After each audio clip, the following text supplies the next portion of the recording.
Hi, welcome back. I'm Marlena. Thanks for joining me. Usually I plant way too many vegetables in these little tea containers, and then I plant this huge old garden and I get overwhelmed a lot. And so this year what I want to try to do is rein it in just a little bit. So here's what I'm going to be planting first. I've got these Serrano chili peppers, and I just picked this up from Walmart.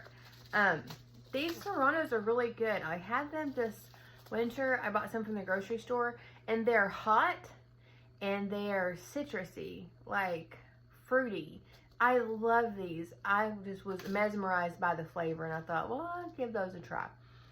I don't do well with peppers because my sand is really, my dirt is really sandy, and so it doesn't hold water very well. Which you'd think that would make these grow really good. Maybe it's just neglect. Maybe it's been weather conditions, like so much rain, that's caused them to stunt. So I'm going to grow these. Okay, I'm going to grow some habanero. I've never grown these before, but I imagine they're really, really good from the store. I mean, from homegrown, because I know they're good from the store. And I make a lot of jalapeno jellies. So this would be really, really nice to have some habaneros in the house. I'm going to tell you what I did too. I've got these jalapeno peppers, and I'll start some. But this lady gave me these seeds, like in these packages, about 4 years ago. And they really haven't had good germination rates. I really haven't had any luck with these seeds. But I'm going to give them one more try. So jalapeno, I saved these from the store. Just orange bell peppers, I dug out all the seeds, saved those. Red bell pepper, saved them from the store. Green bell pepper, saved it from the store. So those are the peppers I'm growing. Oh, and these, I'm going to try these. Sweet banana peppers. And I just got these from Walmart, nothing special. I got these the other day too. Some Roma tomatoes. These are really good paste tomatoes, and that's what I'm going to do my stewed tomatoes and some canning tomatoes. I got some Better Boy hybrids, and I believe these are I like the really round tomatoes. I don't like the big knobbly ones so much yet. I mean, I like them, but I haven't had luck growing them because my soil conditions are very poor. So I have to fertilize quite a bit with organic fertilizers. So, and it can get expensive. So I haven't had luck really growing the big heirloom fat tomatoes. So I'm going to try a couple of these hybrids. This is a hybrid. That's just Aroma. But that's USDA organic. So this says it's not USDA organic. But anyway, I'm going to do that. I'm going to grow some long purple eggplants because I like my eggplant Parmesan really skinny. And I don't like the big old fat round deals of eggplant Parmesan when I make that. So I'm doing that. And I'm going to plant some buttercup squash. And then I've got this little pack of heirloom seeds. It came with several squashes. It's got a zucchini, regular old zucchini. I've got a golden zucchini too. But honestly, if I'm going to grow something yellow, I want it to be the squash.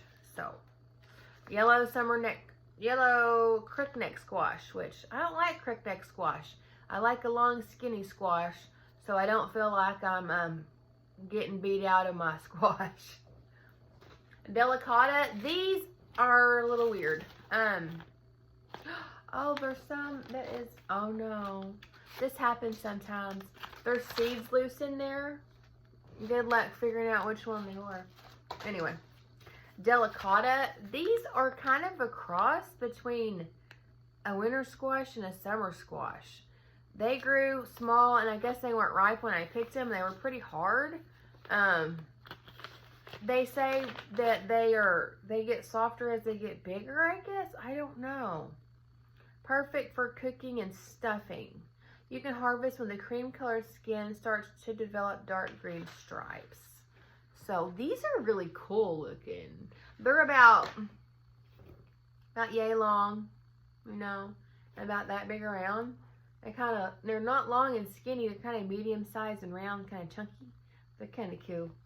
So I think I'm going to do these. I'm not really sure if they're like a winter squash or summer squash, but they say when they're small, you can do them as a summer squash. So I guess when they get bigger, they're like a winter squash. So it's going to be fun to see the difference in this one. All right, and that's all well, no. Celery takes a long time to start. It takes like 12 weeks, so I should have already started it, but I'm going to go ahead and throw some in. Napa cabbage. This is the tall, round, skinny cabbages. I love that's like for making kimchi, sauerkraut and stuff, whatever. Late flat Dutch. These are very, very large heads. So if you're going to do sauerkraut or large batches of chow chow, we might try that late flat Dutch. They have huge round heads. And I've had success with cabbage in my garden. And then some broccoli. Really haven't had good luck with broccoli either because my soil is very poor. But I've been working on it for about 4 or 5 years, so maybe it's gotten better in some spots. I'm just an in-ground gardener. I just throw it in rows and go. I'm going to have some pots this year, but I'm not sure. I have all of these seeds to go through, and I have all of these seeds to go through, which I'm not going to do that today. I'll do that later.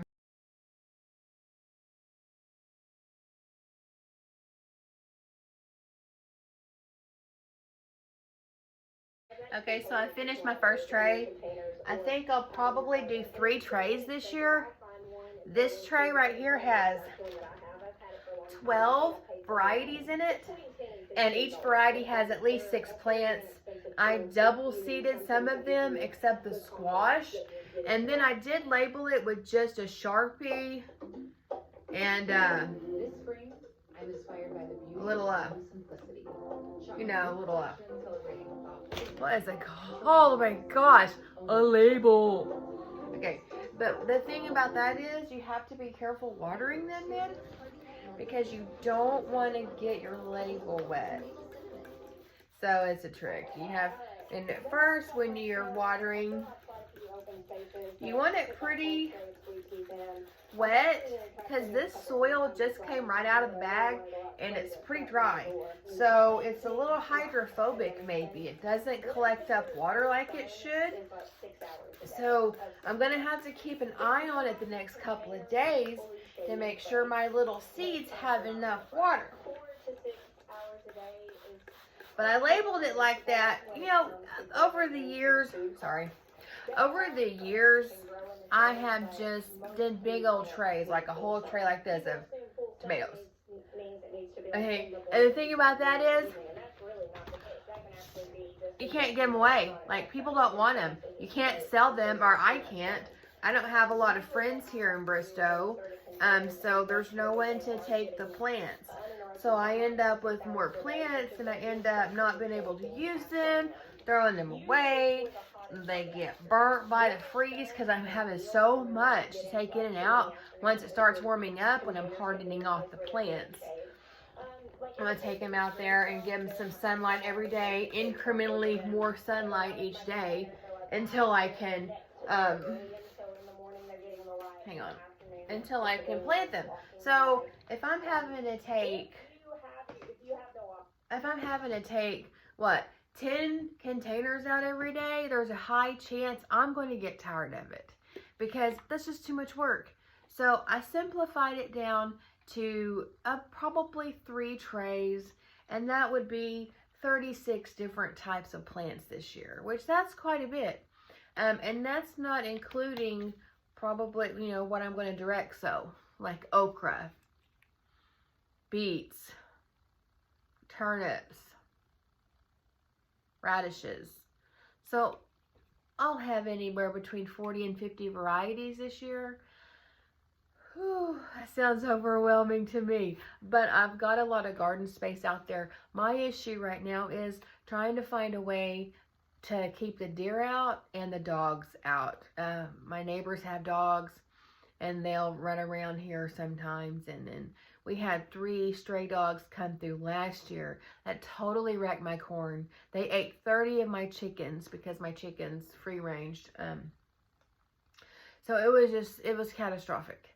I grew way too much. It was way too hard to water on my well because my well, it's not a very good one. It's not very good at all. The water pressure is horrendous. It's not very strong at all. So I had to really be careful with my watering situation, which I've gotten some IBC totes. My husband brought them home for me. So I'm going to collect rainwater when the rains come, and I still have to get that set up.